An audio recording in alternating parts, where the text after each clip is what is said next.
Hi viewers, ఈరోజు మనం చక్రవడ్డీ మరియు బారువడ్డీలో రెండో భాగాన్ని చూద్దాం. సో రెండో భాగంలో మనం చక్రవడ్డీ గురించి నేర్చుకుందాం. సో మొదటగా చూసినట్టు చక్రవడ్డీ మరియు బారువడ్డీకి భేదాన్ని మనం చూడడం జరిగింది. మొదటగా బారువడ్డీని మనం చూసినట్టయితే మనము 1000 రూపాయలు తీసుకోవడం జరిగింది.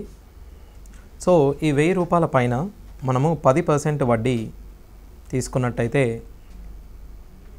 అది 1100 గాను, మరియు మరలా దీన్ని మనం 10% వడ్డీకి తీసుకున్నట్టయితే 1210. సో మనము ఇచ్చిన అసలును ప్రతిసారి 6% పెంచడం జరుగుతుంది. సో ఇలా మనము n సంవత్సరాల తరువాత వచ్చిన మొత్తము p × 1 + r/100n గా చెప్తాము. అనగా అమౌంట్ మరియు ప్రిన్సిపల్కి గల నిష్పత్తి 1 + r/100n గా మనం చెప్తాము. ఇప్పుడు మొదటగా మనం చూసినట్టయితే మొదటి సంవత్సరం 1000 రూపాయలు, మరలా 1000 రూపాయలకు 100 రూపాయలు వడ్డీగాను, మరలా చూసినట్టయితే 1100పై 10% వడ్డీ అనగా 110, 1210పై 10% వడ్డీ అనగా 121. సో మొదటి సంవత్సరం వడ్డీ 100 గాను, రెండవ సంవత్సరం వడ్డీ 110 గాను, మరియు మూడవ సంవత్సరం వడ్డీ 121 గాను మనం చూడొచ్చు. అనగా మనకు మొదటి సంవత్సరము వడ్డీ 100, 2 సంవత్సరాలకు 210, 3 సంవత్సరాలకు 331గా మనం చెప్పవచ్చు. సో ఇక్కడ ప్రతి సంవత్సరము మొత్తము 10% పెరగడమే కాకుండా వడ్డీ కూడా ప్రతి సంవత్సరము 10% పెరుగుతున్నట్టు మనం గమనించాలి.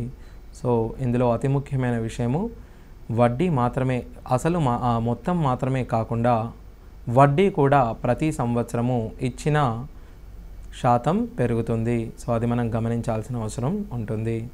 సో ఇదే విధంగా మనం అమౌంట్ బై ప్రిన్సిపల్ అనగా మొత్తము బై అసలును నిష్పత్తి కనుక్కున్నప్పుడు మనకు వచ్చే సూత్రము 1 + r/100n.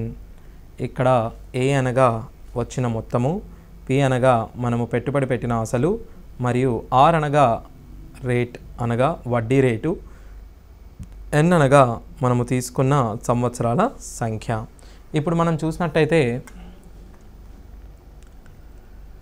కొంత మొత్తాన్ని మనము చక్రవడ్డీకి పెట్టినప్పుడు అది 5 సంవత్సరాలలో రెట్టింపు అవుతుంది. అదే సొమ్ము 4 రెట్లు కావడానికి గల సమయాన్ని మనం ఇప్పుడు కనుక్కుందాం. మొదటగా మనం ఎక్స్ను పెట్టుబడి పెట్టినప్పుడు ఇది రెట్టింపు అవుతుంది. అనగా ఎక్స్ ఎన్ని సంవత్సరాలలో? 5 సంవత్సరాలలో ఇది రెట్టింపు అవుతుంది. అదేవిధంగా మనం మరలా 5 సంవత్సరాలు వేచి ఉన్నప్పుడు ప్రతి ఎక్స్ మనకు మరొక 2xని ఇవ్వడం జరుగుతుంది. అనగా మొదటగా ఎక్స్ రెట్టింపు అయింది, రెండవసారి ఎక్స్ అనేది 4 రెట్లు అయ్యింది, అనగా మరొక 5 సంవత్సరాలు తీసుకోవడం జరిగింది. మొత్తం మీద మనం 10 సంవత్సరాలు తీసుకున్నట్టయితే మనం పెట్టిన పెట్టుబడి 4 రెట్లు అయ్యింది. మనము మరల 5 సంవత్సరాలు వేచి ఉన్నప్పుడు ప్రతి ఎక్స్ మరలా రెట్టింపు అవుతుంది. అనగా ఈ 4x కాస్త 8x అనగా 2³ × xగా వస్తుంది. అనగా మనము మరొక 5 సంవత్సరాలు తీసుకున్నట్టు అర్థం. అనగా మొత్తానికి 5 సంవత్సరాలలో 2 రెట్లు అయితే 10 సంవత్సరాలలో 2² రెట్లు మరియు 15 సంవత్సరాలలో 2³ రెట్లు అయ్యింది. ఇప్పుడు మనం దీనిని గమనించినట్లయితే 2 రెట్లు అయినప్పుడు తరువాత మనకు ఇచ్చిన మొత్తము 4 రెట్లు లేదా 8 రెట్లు లేదా 16 రెట్లు కావడానికి అవకాశం ఉంటుంది. ఎందుకనగా ఇవి 2 యొక్క ఘాతములు. సో మనం మొదటగా 2 రెట్లు అన్నప్పుడు మనకు ఇచ్చిన మొత్తము ఎల్లప్పుడూ 2 యొక్క ఘాతాంకాలలో పెరుగుతుంది. సో ఇది ఘాతాంక రూపంలో పెరుగుతుంది కాబట్టి మనము మధ్యలో ఏదైనా నెంబర్స్ ఇచ్చినప్పుడు దాన్ని చెప్పడానికి వీలుగా ఉండదు. సో ఒక సమ్ము మనము 3 రెట్లు అని ఇచ్చినప్పుడు అది దాని తరువాత 9 రెట్లుగాను, దాని తర్వాత 27 రెట్లుగాను, దాని తర్వాత 81 రెట్లుగాను అడిగే అవకాశాలు ఉంటాయి. ఎందుకు అనగా 9 అనగా 3 స్క్వేర్, 27 అనగా 3 క్యూబ్, 81 అనగా 3 పవర్ 4. ఈ విధంగా ఘాతాంక రూపంలో మనకు ఇచ్చిన అసలు అనేది పెరుగుతూ ఉంటుంది. సో ఇప్పుడు మనం చూసినట్టయితే మొదటగా రెట్లు మరియు దానికి పట్టు సమయం అనగా కొంత మొత్తం టీ రెట్లు n సంవత్సరాలకు అయితే అదేవిధంగా టీ స్క్వేర్ రెట్లు అనేది 2n సంవత్సరాల కాలంలో అవుతాయి. అదేవిధంగా టీ క్యూబ్ రెట్లు అనేది 3n సంవత్సరాలు పడుతుంది. అదేవిధంగా టీ పవర్ k తీసుకున్నట్టయితే టీ పవర్ k రెట్లు కావడానికి మనం k ఇంటూ n సంవత్సరాలు వేచి చూడాల్సి ఉంటుంది. సో ఈ విధంగా ఈ ఫార్ములా ఆధారంగా మనము దీనిపై ప్రశ్నలను సులువుగా చేసుకునే అవకాశం ఉంటుంది. ఉదాహరణకు కొంత మొత్తం 3 రెట్లు 10 సంవత్సరాలకు అయితే ఆ ఇచ్చిన మొత్తము 27 రెట్లు చక్కెర వడ్డీతో కావడానికి సమయం ఎంత పడుతుంది? 27 రెట్లు అనగా 3 క్యూబ్ అనగా 3 ఇంటూ 10 అనగా 30 సంవత్సరాల కాలాన్ని మనం తీసుకుంటాము. ఇది మనం ఆల్జీబ్రికల్గా చూసినప్పుడు అనగా సూత్ర ప్రకారంగా మనం చూసామనుకోండి, మనకు ఇచ్చిన amount p into 1 plus r by 100 to the power of nగా మనం దీన్ని చెప్తాము. అదేవిధంగా మనకు తీసుకున్న అసలు t రెట్లు కావడానికి n సమయం పట్టింది అని అనుకుంటే pని మీరు కట్ చేసి ఇరువైపులా మనం వర్గం చేద్దాం. ఇరువైపులా మనం వర్గం చేసినప్పుడు t square is equals to 1 plus r by 100 ఇచ్చట మనం 2nగా రాసుకోవాలి. అనగా మరల తిరిగి దీనిని pతో గుణించినప్పుడు కొంత మొత్తం t స్క్వేర్ టైమ్స్ 2n ఇయర్లో అవ్వడం జరుగుతుంది. అదేవిధంగా మనము ఇరువైపులా ఘనం చేసినట్లయితే t క్యూబ్ రెట్లు 3n ఇయర్స్లో అయ్యే అవకాశం ఉంటుంది. అదేవిధంగా మనం ఇరువైపులా పవర్ kని అనగా kని ఘాతంగా అప్లై చేసినట్టయితే మనకు t power k into p is equals to p into 1 plus r by 100. ఈ 3 ప్లేస్లో మనకు k వస్తుంటుంది. సో ఆ విధంగా మనము ఈ ఫార్ములాని చెప్పవచ్చు. అదేవిధంగా కొంత మొత్తాన్ని మనం చక్కెర వడ్డీతో చూసినప్పుడు జనరల్గా మనం చక్కెర వడ్డీని సంవత్సరానికి కనుగొనడం జరుగుతుంది. సంవత్సరానికి వడ్డీ రేటు మరియు సమయం. వడ్డీ రేటు 6% మరియు సమయము n సంవత్సరాలు అయినా ప్రతి అర్ధ సంవత్సరానికి వడ్డీని కనుక్కోవాలనుకున్నప్పుడు మనము వడ్డీ రేటును 2చే భాగించవలసి మరియు సమయాన్ని 2చే గుణించవలసి ఉంటుంది. అదే మనకు ప్రతి 3 నెలలకు ఒకసారి 3 నెలలకు ఒకసారి అనగా త్రైమాసిక వడ్డీని కనుక్కున్నప్పుడు అనగా ప్రతి 3 నెలలకు ఒకసారి చేసినప్పుడు మనం వడ్డీ రేటును 4చే భాగించవలసి ఉంటుంది. అలాగే ఇచ్చిన సంవత్సరాలను 4చే గుణించవలసి ఉంటుంది. మనము నెలకు చేసినప్పుడు r 12చే భాగించవలసి మరియు సమయాన్ని 12చే గుణించవలసి ఉంటుంది.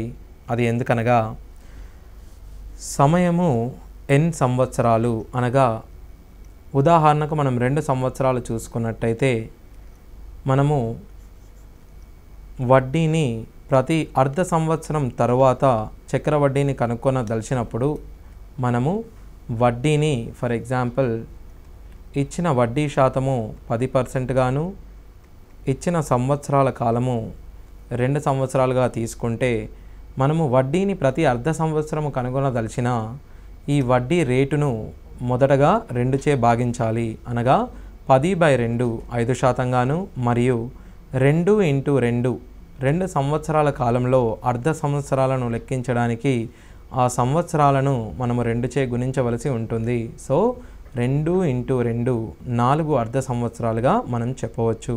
సో ఆ విధంగా మనము ఇచ్చిన సంవత్సరం వడ్డీని అర్ధ సంవత్సరానికి కానీ త్రైమాసిక సంవత్సరానికి కానీ నెలకు కానీ మార్చుకోవడం జరుగుతుంది. సో అదేవిధంగా మనం ఇప్పుడు చూసినట్టయితే మొదటగా మొత్తం బై అసలును చూసినట్టయితే 1 + r/100n మనం చెప్తాము. సో మనము ఒక సంవత్సరానికి మొత్తానికి మరియు అసలుకు మధ్య నిష్పత్తిని చూసినట్టయితే 1 + r/100గా చెప్పుకోవచ్చు. అనగా ఉదాహరణకు వడ్డీ రేటు 20% అన్నప్పుడు మనం శాతాలలో చూసినట్టుగా 20% అనగా 1/5 గాను అనగా మొత్తానికి మరియు అసలుకు గల నిష్పత్తి 6:5గా చెప్తాము. అదేవిధంగా ఆర్ అనేది 33.33% అయినప్పుడు మనము మొత్తానికి మరియు అసలుకు గల నిష్పత్తిని 4/3 గాను అదే మనకు ఆర్ అనేది 12.5% ఇచ్చినప్పుడు మొత్తం బై అసలు మధ్య నిష్పత్తి 9/8 గాను చెప్పడం జరుగుతుంది. అదే మనకు ఇచ్చిన సంవత్సరాల కాలము 2 సంవత్సరాలు అయితే ఇచ్చిన రేటు 25% అయితే అసలుకు మరియు మొత్తానికి మరియు అసలుకు గల నిష్పత్తి మొదటగా 25% అనగా 25% పెంచడము అనగా 1 + 1/4 అనగా 5/4 5/4ను మనం వర్గం చేసినప్పుడు 25/16గా వస్తుంది. సో మనకు ఇచ్చిన మొత్తము బై అసలు యొక్క నిష్పత్తి 25/16గా వస్తుంది. సో దీనిని మనం ఒక పట్టిక రూపంలో చూద్దాం. ఈ పట్టిక మనకు A/P యొక్క విలువలను సూచిస్తుంది. మొదటగా మొదటి సంవత్సరానికి మరియు 2వ సంవత్సరానికి మరియు 3వ సంవత్సరానికి అనగా 3 సంవత్సరాలకు వివిధ వడ్డీ రేట్లతో ఈ పట్టికలోని విలువలను మనం గమనిద్దాం. మొదటగా 100%, తరువాత 50% గాను, తరువాత 33.33% గాను, తరువాత 25% గాను, తరువాత 20% గాను, తరువాత 16.66%, తరువాత 10%, తరువాత 5%. వీటికి మనం ఇప్పుడు A/Pల మధ్య ఉండే నిష్పత్తిని చూద్దాం. మొదటగా n = 1 అయినప్పుడు 1 + 100/100 మనం 2గా చెప్పుకోవచ్చు. n = 1 అయినప్పుడు 1 + 50/100ను 1 + 1/2 అనగా 3/2 గాను, 33.33% అనగా 1/3 అనగా ఇచ్చిన నిష్పత్తి 4/3గా అవుతుంది. 25% అనగా 5/4, 20% అనగా 6/5, 16.66% అనగా 7/6, అదేవిధంగా 10%ని 11/10, అదేవిధంగా 5%ని 21/20గా మనం చెప్పవచ్చు.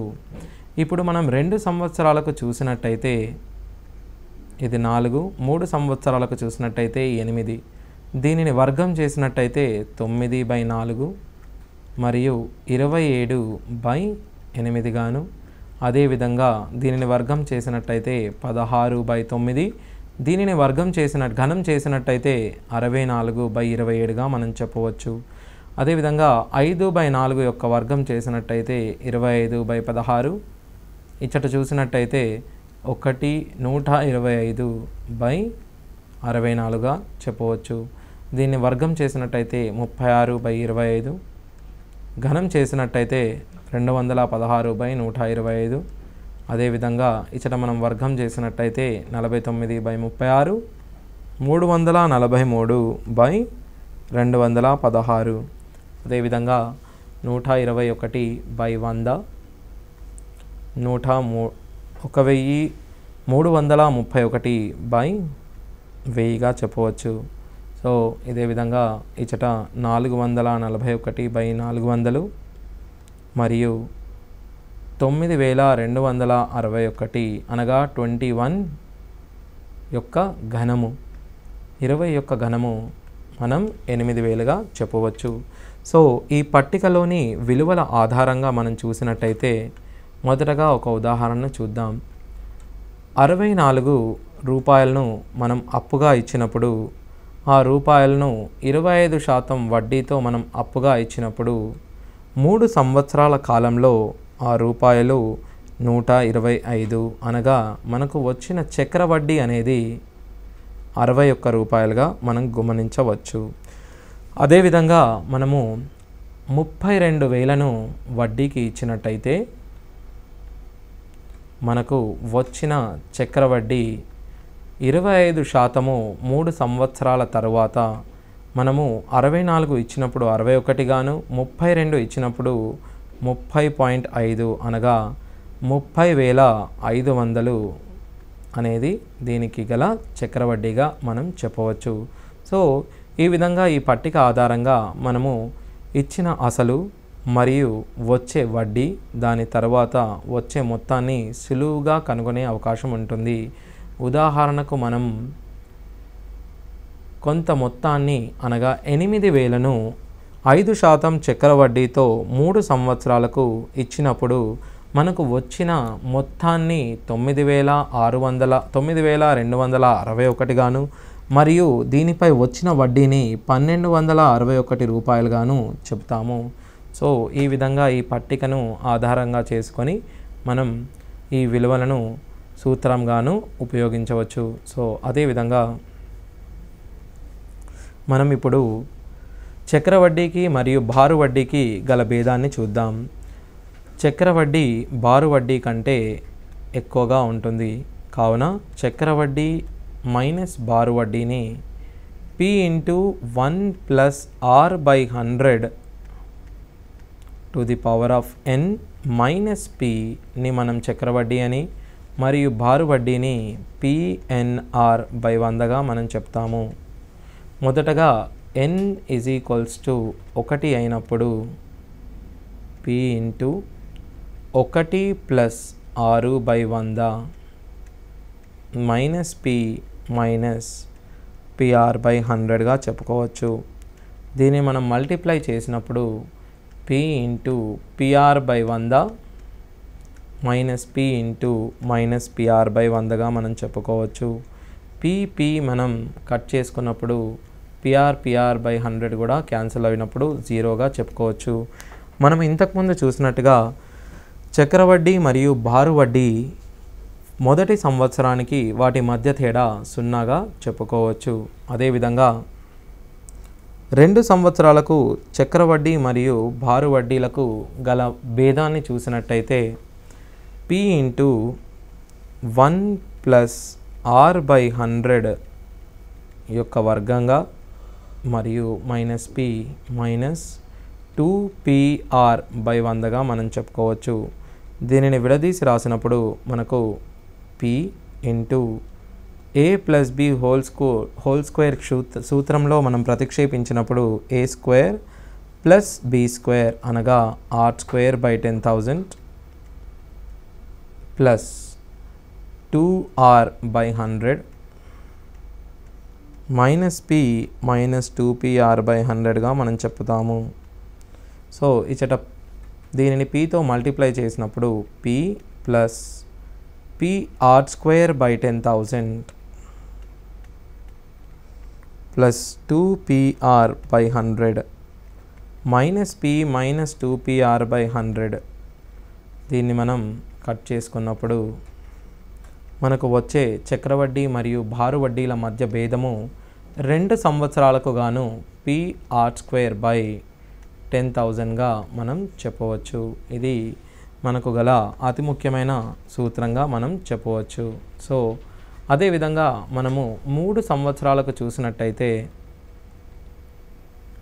ముఖ్యమైన శాతము 5% కనుక నేను 3 సంవత్సరాలకు 5% వడ్డీతో చూడడం జరుగుతుంది. ఇలా చేసినప్పుడు P into 1 plus 5/100 to the power of 3 సంవత్సరాలు మైనస్ P మైనస్ 3 ఇంటూ 5 15 P/100గా చెప్పడం జరుగుతుంది. దీనిని మనం సూక్ష్మీకరించినప్పుడు 21/20 అనగా 9261/8000 P మరియు P/1 15 P/100గా చెప్తాము. దీని నుండి మనం Pని కారణాంకంగా తీసినప్పుడు 9261 మైనస్ 8000 మైనస్ 1200/8000గా మనం దీన్ని చెప్తాం. దీని యొక్క భేదాన్ని మనం చూసినట్టయితే 61 P/8000గా చెప్తాము. సో మనకు చక్రవడ్డీకి మరియు పారు వడ్డీకి 3 సంవత్సరాలకు 5%తో గల భేదము 61 P/8000గా మనం చెప్పవచ్చు. ఇదే విధంగా మనం దీన్ని చూసినట్టయితే అనగా 3 సంవత్సరాలకు 61 P/8000 అనగా మనము అసలు 8000 అయినప్పుడు వాటి మధ్య భేదము 61 గాను మరియు అసలు 16,000 అయినప్పుడు వాటి మధ్య భేదము 122 గాను మనం చెప్పవచ్చు. సో ఈ విధంగా ఈ భేదాన్ని గుర్తుంచుకునే ప్రయత్నం చేయండి. సో ఇది మనకు ముఖ్యమైన సూత్రంగా చెప్పవచ్చు. సో ఇదే విధంగా మనము శాతాలలో చూసినట్టుగా ఏదేని ఒక సంఖ్య బారు వడ్డీలో మొదటగా మనం బారు వడ్డీని చూద్దాం. ఏదేని ఒక సంఖ్య 6% పెరిగి మొదటి సంవత్సరంలో 6%, రెండవ సంవత్సరంలో 6% పెరిగినప్పుడు మొత్తం పెరుగుదల 2R గాను, 6% పెరిగి 6% పెరిగి మూడవ సంవత్సరం 6% పెరిగితే మొత్తం పెరుగుదల 3R చెప్తాము. అదేవిధంగా మనము చక్ర వడ్డీలో పెరుగుదలను చూసినట్టయితే 6% ప్లస్ 6% పెరుగుదలను మనము శాతములలో ఇచ్చిన సూత్రం ప్రకారము 2R ప్లస్ R²/100గా చెబుతాము. అదేవిధంగా ఒకవేళ 6% 6% పెరిగినప్పుడు దీన్ని మనం 3R ప్లస్ 3R²/100 ప్లస్ R³/10,000గా చెప్పడం జరుగుతుంది. సో ఈ విధంగా మనము ఈ సూత్రాలను ఉపయోగించి చక్రవడ్డీకి సంబంధించిన ప్రశ్నలను చేద్దాం. ఇప్పుడు మనం చక్రవడ్డీకి సంబంధించిన కొన్ని ప్రశ్నలను చూద్దాం. సో మొదటగా ఒకే సంవత్సర చక్రవడ్డీ ప్రకారము కొంత సొమ్ము 3 సంవత్సరాలలో 12,000 మరియు 6 సంవత్సరాలలో 15,000 అయితే మొత్తం అయితే అసలు సొమ్ము ఎంత? మొదటగా మనం చూసినప్పుడు అసలు Pగా తీసుకున్నప్పుడు 3 సంవత్సరాలలో అనగా P into 1 plus R/100 cube 12,000 గాను మరియు ఈ 12,000 మరియు మరల 3 సంవత్సరాలలో అనగా 1 ప్లస్ R/100 హోల్ క్యూబ్ 15,000గా అవ్వడం జరుగుతుంది. ఈ మొదటి సమీకరణాన్ని రెండవ సమీకరణంచే భాగించినప్పుడు మనకు P/12,000 ఈజ్ ఈక్వల్స్ టు 12/15 రావడం జరుగుతుంది. So P is equals to మొదటగా మనం దీనిని సూక్ష్మీకరించినట్టయితే 3 4 3 5 అనగా 4/5 ఇంటూ 12,000 అనగా 5 1 5 2400. సో మనము ఇచ్చిన అసలు 9600గా తీసుకోవచ్చు. దీనికి మనము సులువైన పద్ధతిలో చూసుకున్నట్టయితే మనం ఎప్పుడు కానీ ఒక సొమ్ము ఎక్స్ను n సంవత్సరాలకు పెట్టినప్పుడు అది వైగా అయితే మరియు మరి n సంవత్సరాల తర్వాత అది జెడ్గా మారినప్పుడు వీటి మధ్యలో నిష్పత్తి అనగా మొత్తానికి మరియు అసలుకు మధ్య నిష్పత్తి ఎల్లప్పుడూ సమానంగా ఉంటుంది. కాకపోతే మనం చూసుకోవాల్సిన విషయం ఏంటంటే సంవత్సరాలు సమానంగా ఉండేలా చూసుకోవాలి. సో y/x = z/yగా అనగా x = y²/zగా మనం చెప్పవచ్చు. సో ఈ సూత్రం ద్వారా మనము దీన్ని సులువుగా కనుక్కోవచ్చు. సో ఇప్పుడు మనం మరొక ఉదాహరణ చూద్దాం. అసలు రూపాయలు 80,000పై సాలుకి 10% చక్రవడ్డీ రేటుతో 16,800 వడ్డీ వచ్చేటట్లు ఒక బ్యాంకులో ఉంచితే ఆ అసలును బ్యాంకులో ఉంచాల్సిన కాల పరిమితి. సో మొదటగా మనము కాల పరిమితిని కనుక్కోవాలి. మనకు వచ్చిన వడ్డీ 16,800 అనగా మనకు వచ్చిన మొత్తము 80,000 ప్లస్ 16,800 అనగా 96,800గా మనం గమనించవచ్చు. ఇదే విధంగా 96,800 మనం దీని అసలుతో డివైడ్ చేసినప్పుడు 1 ప్లస్ 10% వడ్డీ కావున 10/100n మనం చెప్పుకోవచ్చు. మొదటగా ఈ 2 జీరోలను క్యాన్సిల్ చేసినప్పుడు దీనిని మనం 8చే భాగించుకుందాం. 8 టు 100, 8 1లు, 8 2లు, 8 1లు అనగా 11/10 whole square = 11/10 whole to the power of n. భూములు సమానం కావున వీటి ఘాతాలను మనం సమానం చేసుకుందాం. సో మనము దీనిని ఉంచవలసిన కాలము 2 సంవత్సరాలుగా చెప్తాము. సో కేవలం 2 సంవత్సరాల లోపు మనకు 16,800గా వడ్డీని చెప్పగలము. అదేవిధంగా మనము సూత్రాన్ని ప్రతిక్షేపించకుండా చేయదలిచినప్పుడు మొదటగా 80,000పై 10%ని కనుక్కోండి. 80,000పై 10% మనము 8,000గా గుర్తిస్తాము. అనగా మొదటి సంవత్సరం వడ్డీ 8,000 గాను మరియు ఈ 8,000ను అసలుకు కలిపితే 88,000 గాను మరియు దీనికి 10% కనుక్కున్నట్టయితే మనకు 8,800 గాను చెప్పవచ్చు. అనగా మొదటి సంవత్సరం వడ్డీ 8,000, రెండవ సంవత్సరం వడ్డీ 8,800 అనగా 16,800 కేవలం 2 సంవత్సరాల వడ్డీగా మనము చెప్పవచ్చు. సో ఈ విధంగా కూడా వచ్చిన వడ్డీని 2 సంవత్సరాల్లో వచ్చిందని మనం చెప్పవచ్చు. సో ఇప్పుడు మనం మరొక ఉదాహరణ చూద్దాం. కొంత మొత్తం 8% సాలిన చక్ర వడ్డీతో 2 సంవత్సరాలలో 2,916 రూపాయలు అయితే ఆ మొత్తం ఎంత? సో మొదటగా మనం చూడాల్సింది మనకు అడిగింది ఆ మొత్తం ఎంత. ఆ కొంత మొత్తాన్ని మనం అసలుగా చెప్తాము. సో మొదటగా సూత్రాన్ని ఉపయోగించినట్టయితే amount = P × 1 + R/100 to the power of n. ఇక్కడ మనం కనుక్కోవాల్సింది P కాబట్టి ఇచ్చిన మొత్తము 2,916. సో 2,916 చూసినట్టయితే కనుక్కోవలసిన P ప్లస్ 8/100/2 సంవత్సరాలు.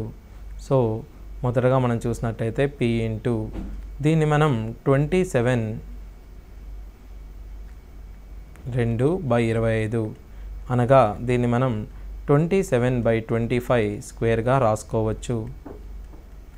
= 2916.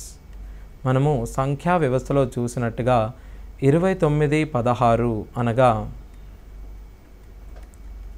54 యొక్క వర్గంగా దీన్ని మనం చెప్పవచ్చు. అనగా 22 1లు, 27 1లు, 27 2లు. ఓకే, అనగా దీన్ని మనం 25² ఇంటూ 2 స్క్వేర్ అనగా 50 స్క్వేర్గా మనం చెప్పవచ్చు. 2500గా మనం దీన్ని చెప్పవచ్చు.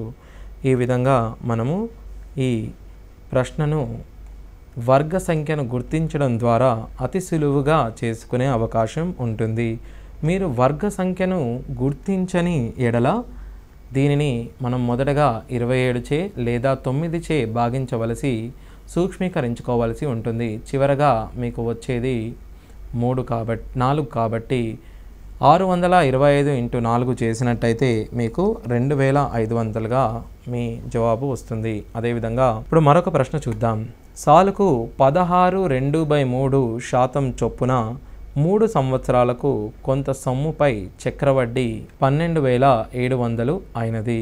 అదే సొమ్ముపై అంతే వడ్డీ రేటుతో సమయానికి సాధారణ వడ్డీ ఎంత అవుతుందో మనం ఇప్పుడు కనుక్కుందాం. మొదటగా 3 సంవత్సరాలకు అయిన చక్రవడ్డీని మనం కనుక్కున్నట్లయితే మొదటగా మనము పెట్టిన అమౌంట్ = మనం పెట్టుబడి పెట్టిన అసలు మరియు 1 ప్లస్ 16/2/3 అనగా 1/6 అని మనం చెప్పవచ్చు. 3 సంవత్సరాలకు కాబట్టి to the power of 3 అనగా మనకు వచ్చే మొత్తము 7/6 to the power of 3p అనగా 343/216pగా మనం చెప్పవచ్చు. అనగా మనకు వచ్చిన వడ్డీని మనం 343p మరియు 216 మైనస్ మనము పెట్టిన మొత్తం అనగా p. 343 నుంచి 216ను మనం తీసివేసినట్లయితే 127p/216 అనగా దీన్ని మనం 12,700కు సమానం చేయాలి. మనము పెట్టుబడి పెట్టిన మొత్తము 21,600గా చెప్పవచ్చు. ఇప్పుడు మనము అంతే వడ్డీ రేటుతో అంతే సమయానికి సాధారణ వడ్డీని చూసినట్టయితే మనకు వచ్చిన వడ్డీ రేటు 1/6, అంతే సమయము అనగా 3 సంవత్సరాలు అనగా మనకు 50% వడ్డీ వస్తుంది. అనగా మనము పెట్టిన అసలులో 50% మనము దీనిని సాధారణ వడ్డీకి కనుక్కున్నప్పుడు 21,600ను మనము 10,800గా చెప్పడం జరుగుతుంది. అనగా మనకు సాధారణ వడ్డీతో పెట్టుబడి పెట్టినప్పుడు వచ్చే వడ్డీ కేవలం 10,800 మాత్రమే. ఈ విధంగా మొదట మనం అసలును కనుక్కొని అసలు నుండి సాధారణ వడ్డీని కనుక్కునే అవకాశం ఉంటుంది. సో ఇప్పుడు మనం మరొక ఉదాహరణను చూద్దాం. సాంవత్సరిక చక్రవడ్డీతో మొత్తము 2 సంవత్సరాలకు 4,840 మరియు 3 సంవత్సరాలకు 5,324 అయితే ఆ వడ్డీ రేటు ఎంత? మొదటగా మనం చూసినట్టయితే మనము పెట్టుబడి పెట్టిన మొత్తము x గాను 2 సంవత్సరాల తరువాత 4,840 గాను 3 సంవత్సరాలకు అనగా మరొక సంవత్సరం వేచి చూసినప్పుడు 5,324 గాను అవుతుంది. మనకు ఇచ్చిన వడ్డీ చక్రవడ్డీ కావున చక్రవడ్డీని మనము ప్రతి సంవత్సరము చివరన వచ్చిన మొత్తం మీద కనుక్కోవడం జరుగుతుంది. అనగా మనకు 3వ సంవత్సరంలో వచ్చిన వడ్డీ 5,324 మైనస్ 4,840 అనగా 484గా మనం గుర్తించవచ్చు. సో వడ్డీ రేటు అనేది 484,840లో ఎంత శాతం అని మనం కనుక్కున్నప్పుడు వడ్డీ రేటు వస్తుంది. అనగా 484/4,840 ఇంటూ 100 అనగా మనకు వచ్చిన వడ్డీ శాతము 10%గా గమనించవచ్చు. సో 4,840 నుండి 5,324కు గల పెరుగుదల శాతాన్ని మనం గమనించినట్టయితే ఆ పెరుగుదల శాతాన్ని మనం వడ్డీ రేటుగా చెప్పుకోవచ్చు. సో ఇప్పుడు ఇదే విధంగా మనము మరొక ప్రశ్నను చూద్దాం. ఒక నిర్దిష్ట సొమ్ముపై 2 సంవత్సరాలకు సాంవత్సరిక చక్రవడ్డీ 408 మరియు అదే రేటుతో అదే కాలానికి బారు వడ్డీ 400 అయితే ఆ సొమ్ములో 10% మనం ఇప్పుడు కనుక్కోవాలి. మొదటగా చూసినట్టయితే బారు వడ్డీ 400 మరియు చక్రవడ్డీ 408గా ఇవ్వడం జరిగింది. మనకు తెలిసిన సూత్రం ప్రకారము చక్రవడ్డీ మరియు బారు వడ్డీల మధ్య భేదము 2 సంవత్సరాలకు గాను చక్రవడ్డీ మరియు బారు వడ్డీలకు మధ్య భేదము సూత్ర ప్రకారంగా PR²/10,000గా చెప్పవచ్చు. =8 గాను మరియు 2 సంవత్సరాలకు గల బారు వడ్డీ 400 అయినప్పుడు 1 సంవత్సరానికి బారు వడ్డీ మనం 200గా చెప్పవచ్చు. మొదటగా 1వ సమీకరణాన్ని 2వ సమీకరణాన్ని చూసినట్టయితే మనకు 2వ సమీకరణం యొక్క వర్గాన్ని చేద్దాం. P²R²/10,000 2వ సమీకరణం యొక్క వర్గాన్ని మనం చేసినప్పుడు =200 వర్గము 200 × 200. దీన్ని మనం మొదటి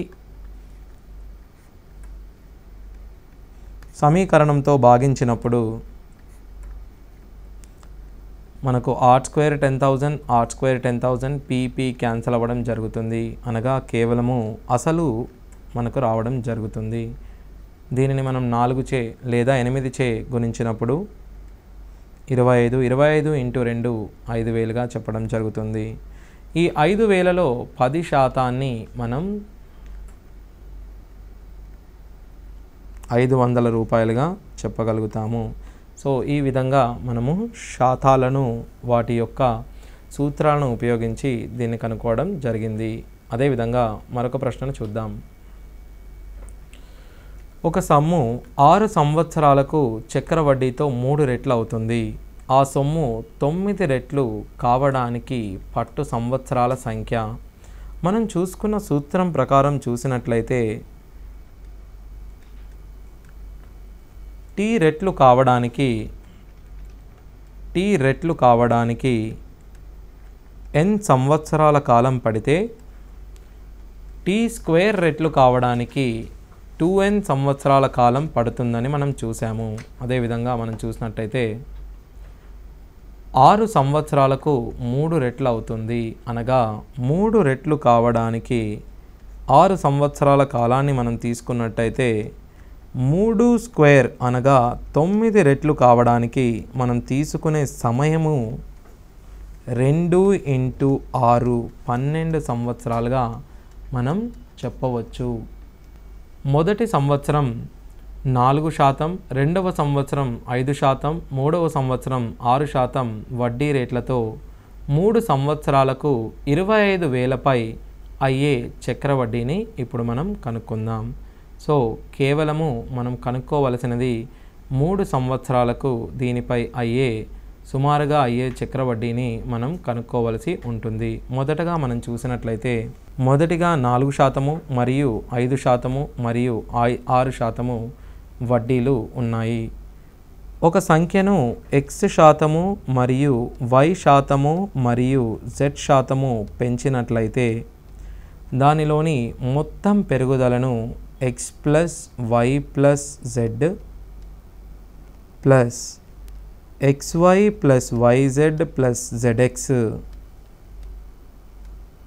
బై 100% మరియు అదేవిధంగా xyz బై 10,000% మనం చెప్తాము. ఇచట మనము త్రిపద సూత్రాన్ని ఉపయోగించడం జరిగినది. ఇది మనము 4, 5, 6 విలువలను ప్రతిక్షేపించినప్పుడు 4 + 5 9 గాను, 9 + 6 15% ప్లస్ అదేవిధంగా 4 5 20, 4 5 6 30, 4 ఆర్లు 24/100 ప్లస్ 4 × 5 220 20 × 6 120/10,000గా మనం చెప్పడం జరుగుతుంది. మొదటగా ఈ సున్నాని మరియు ఈ 15 పాయింట్ ఇది మనకు 7.4 గాను మరలా దీన్ని చేసినట్టయితే 0.012 గాను రావడం జరుగుతుంది. మనకు మొత్తం మీద వచ్చిన వడ్డీ శాతము 22.412గా మనం చెప్పవచ్చు. సో ఈ వడ్డీ రేటును మనం 25,000పై కనుక్కోవలసి ఉంటుంది.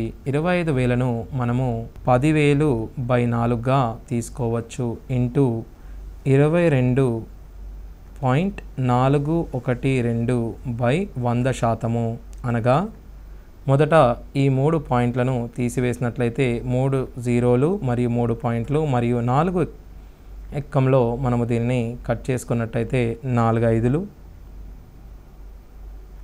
మరియు 2 మళ్ళా 4 5లు మరలా మనం చూసినట్టయితే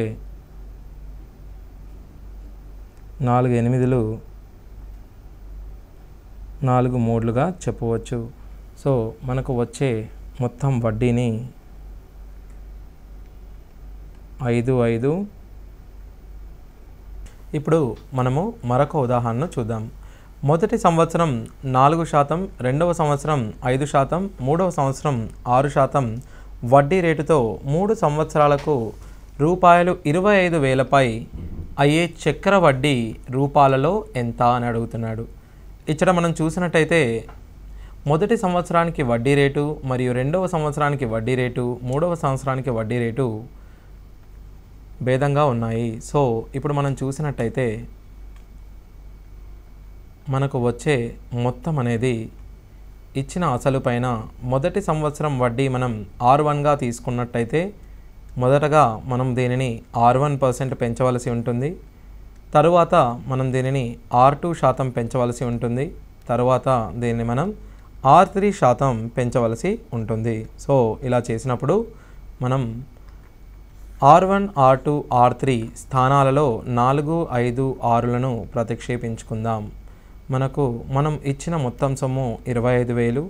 మొదటగా 4% పెంచుకుందాం, తరువాత 5%, తరువాత 6% పెంచుకున్నట్లయితే మనము దీనిని మొదటగా సూక్ష్మీకరించుకుందాం. 1/25, 1/20,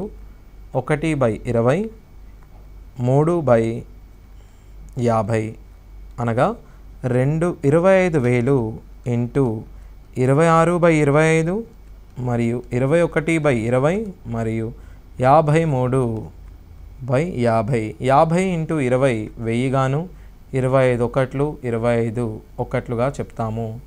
ఇప్పుడు మనం 26 ఇంటూ 21 ఇంటూ 53ను చేసినప్పుడు ఫలితం 28,938గా వస్తుంది. అనగా ఇది మనకు అసలు ప్లస్ వడ్డీగా చెప్తాము. అనగా దీని నుండి మనం వడ్డీని కనుక్కోవడానికి 28,938 నుండి మనం 2,500ను తీయవలసి ఉంటుంది. అప్పుడు మనకు వచ్చిన వడ్డీ 3,938 రూపాయలుగా మనం చెప్పవచ్చు. సో ఈ విధంగా మనము ఈ సూత్రాన్ని ఉపయోగించి ఈ వడ్డీని కనుక్కునే అవకాశం ఉంది. సో మరియు ఇప్పుడు మనం మరొక ఉదాహరణ చూద్దాం. 10% సాంవత్సరిక చక్రవడ్డీ రేటుతో ఒక వ్యక్తి 3,000 అప్పుగా తీసుకున్నాడు. ప్రతి సంవత్సరాంతంలో అతను 1,000 వెనక్కు చెల్లిస్తాడు. అయితే 3వ సంవత్సరాంతంలో అతనికి ఉన్న అప్పును పూర్తిగా తీర్చేయాలనుకుంటే అతను చెల్లించాల్సిన సొమ్ము ఎంత? సో దీనిని మనం మొదటగా అతను తీసుకున్న అప్పు 3,000, 1 సంవత్సరం కాలం తర్వాత వడ్డీ 10% పెరుగుతుంది. అనగా మనకు వడ్డీ 3,300గా అవుతుంది. తీసుకున్న అసలు ప్లస్ వడ్డీ కలిపినప్పుడు 3,300గా అవుతుంది.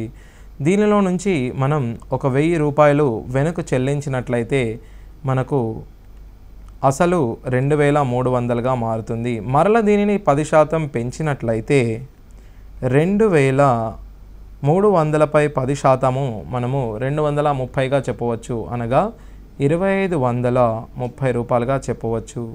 మనము తిరిగి దీనిపై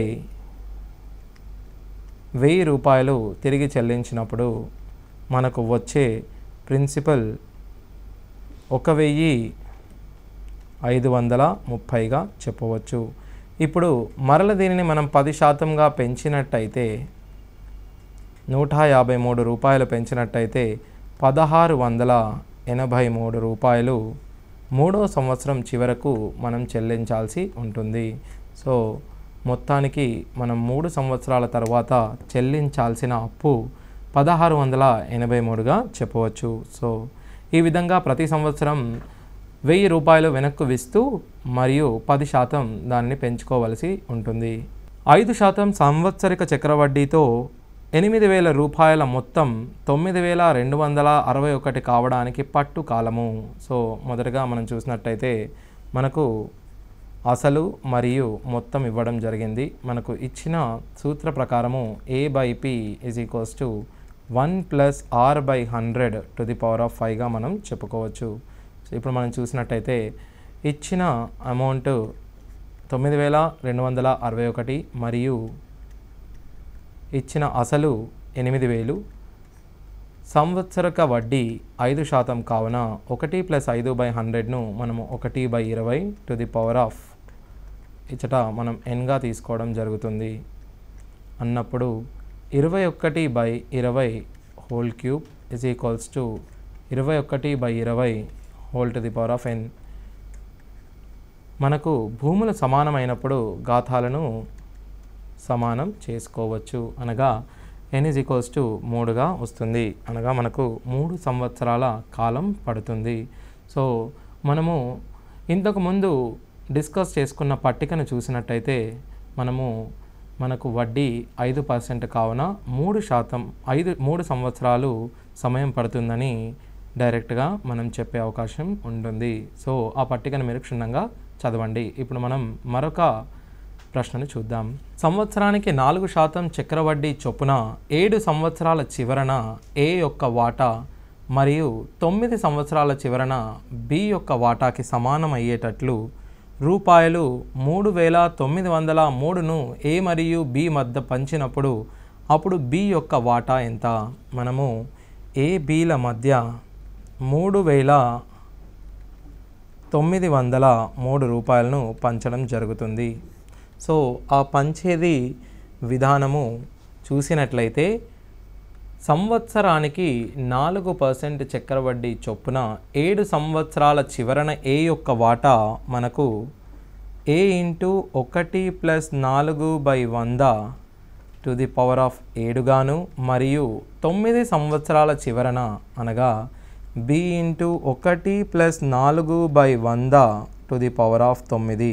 ఇప్పుడు మనం A/Bని చూసినట్లయితే 1 + 4/100⁴ చెప్పవచ్చు.